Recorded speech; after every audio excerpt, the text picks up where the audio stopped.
Greek armor is one of the most recognizable armors in history. But if you picture a Greek soldier, you're probably imagining a Spartan, a Corinthian helmet, a red cape, and not much else. The problem is, that's mostly Hollywood. A real Spartan from the 5th century BC looked much more like this. Even in 2026, Hollywood is still getting Greek armor wrong. The Odyssey looks like this, but we'll get into what it actually looked like. And it gets even weirder than that. The oldest complete suit of plate armor ever discovered in Europe isn't medieval, it's Greek. So how did Greek armor evolve from this into the legendary hoplite, the Spartans, and beyond? This is the complete evolution of the Greek soldier from the Bronze Age to Byzantium. First up, we have the Mycenaean warlord. He wears a Near Eastern style tunic from the extensive trade and cultural ties between Mycenaean Greece and the Near East. Shoes or boots, also common for this period, and of course he wears the dendra panoply, pretty much full body protection, all laced together. Kind of crude, but at the same time incredibly sophisticated. More sophisticated than anything else the Greeks wore for the next 1,000+ years. On his head, the boar's tusk helmet, made from the tusks of at least 10 wild boars sewn onto a leather cap. Homer describes it in the Iliad, and we have the archaeological finds to confirm it. Tower shield faced with oxhide, usually no hand grip, long bronze thrusting spear as the primary weapon, and a narrow bronze sword for backup. And remember the Odyssey getting Greek armor wrong? This is what it actually looked like. But that entire system was about to disappear. Around 1200 BC, the palaces burned. All of them. Writing vanished,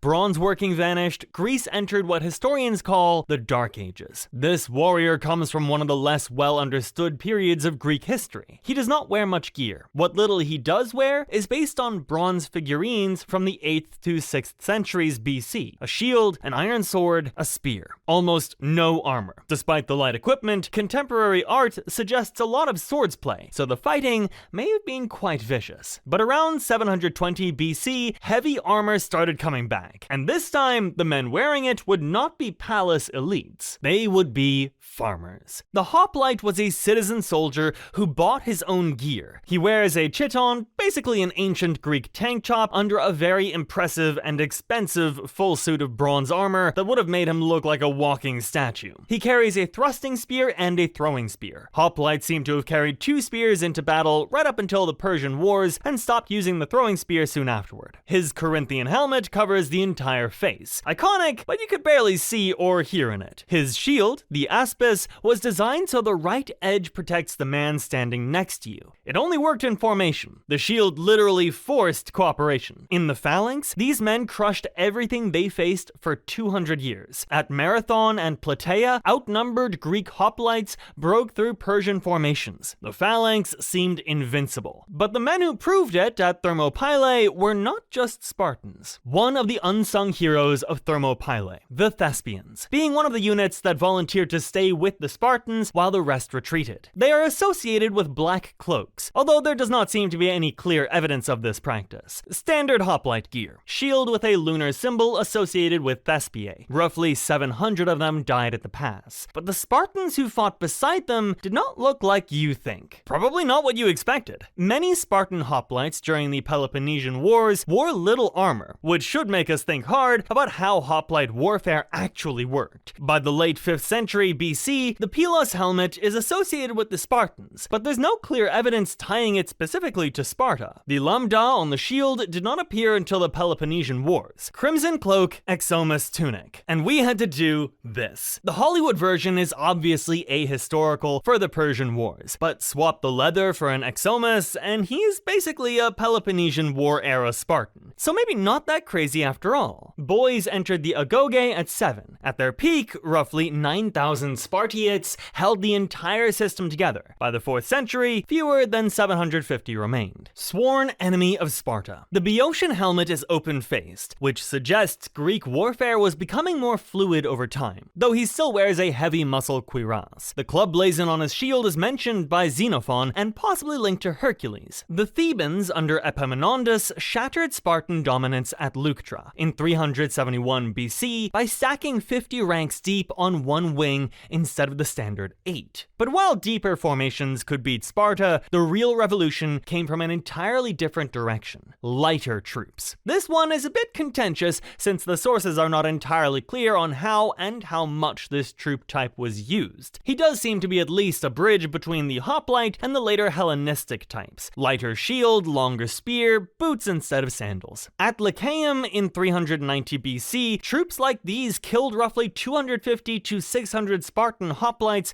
by harassing them at range and pulling back when they charged. First time light troops had ever destroyed a hoplite formation. Therefore, the two trends, lighter equipment and more flexible tactics, were about to converge in the hands of a king from the north who would reinvent Greek warfare entirely. One of Alexander the Great's elite troopers. Unlike the phalangites who carried the sarissa pike, the hypaspists were equipped like conventional hoplites and did a lot more maneuvering in battle. His helmet may have been painted red, although the evidence for painting helmets is not entirely clear. His shield is decorated with the 8-pointed star of the Macedonian royal family. Philip II had combined the sarissa phalanx with heavy cavalry and these flexible infantry into a single system. The phalanx pinned the enemy in place. The cavalry hit the flank, the hypaspists linked the two. At Gaugamela in 331 BC, Alexander's roughly 47,000 men defeated a Persian army that outnumbered them at least 2-1. A captain of the Silver Shields, another of Alexander's elite units. The Phrygian helmet he's wearing should not be confused with the Thracian helmet, which usually does not have the Smurf hat apex or the beard decorations on the cheek pieces. Silver-faced shield, purple chiton, reflecting officer status. After Alexander's death, these men fought through the Successor Wars as one of the most feared units alive. They were eventually undone when their enemy captured their baggage train. The Silver Shields handed over their own commander to get it back. But without Alexander, the system he built fell apart. The successor kingdoms kept the phalanx, but stripped away the flexibility that made it work. New troop types emerged to fill the gaps. A type of trooper that started appearing in the 3rd century. Kind of a halfway house between the phalangites and the light skirmisher. His shield is the Thureos, possibly Celtic in origin after Celtic tribes invaded Greece in 279 BC. He sometimes carried javelins as well, more flexible in phalangites and useful in rough terrain. But some commanders went even further and tried to copy Rome entirely. A slightly controversial unit. Imitation legionaries equipped in Roman style are clearly mentioned only once, at the Daphne parade in 166 BC, and possibly once in the Book of Maccabees. That is it. It might not have even been a real troop type. Maybe they were just elite Thorakitai. We just do not know. But we do know what happened next. At Cynocephaly in 197 BC and Pydna in 168 BC, Roman legionaries tore the Macedonian phalanx apart on uneven ground. The pike needed flat terrain. The Roman system worked everywhere. By 146 BC, Greece was a Roman province. But Greek soldiers did not disappear. They scattered. On the edges of the old Greek world, military traditions mixed with local cultures. We mostly just kind of assumed this troop type existed. Mithridates VI of Pontus fielded armies that blended Greek heavy infantry with Eastern archery traditions, but there is not that much evidence for it. Still possible though, given the mixing of Hellenic and local cultures in the Black Sea region. Even further from home, a royal guardsman from the woefully underrated Indo-Greek kingdoms, based on coins of Menander II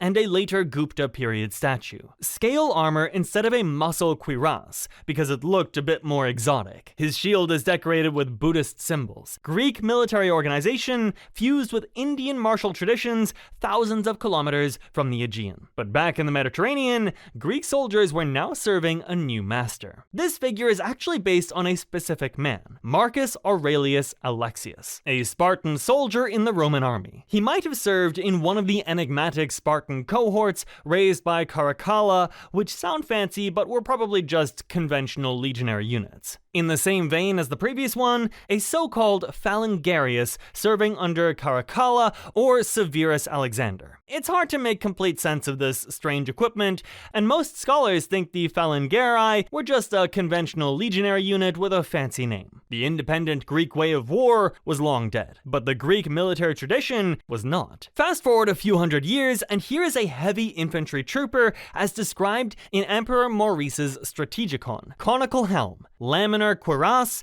oval shield, spear, and sword. The high standard of gear that Maurice prescribed was probably not usually followed, but it still shows how Byzantine forces placed great importance on heavy infantry formations. And here's our last figure, the cataphract. Heavy cavalry in scale or lamellar armor, armored horse, lance, bow, mace, and sword. Under Nikephoros II Phocas in the 10th century, cataphract wedge formations dominated the battlefield. In a weird way, we've gone full circle from the Bronze Age, with these living tanks as the kings of the battlefield once again. Heavily armored elites, funded by the state, dominating through sheer weight of metal. Not unlike the Mycenaean warlords of 2,500 years earlier. The Byzantines also deployed Greek fire and the Varangian Guard, roughly 600 axe-wielding Norse and later Anglo-Saxon mercenaries who served as the emperor's personal bodyguard. But after centuries of decline, Constantinople fell to the Ottoman Turks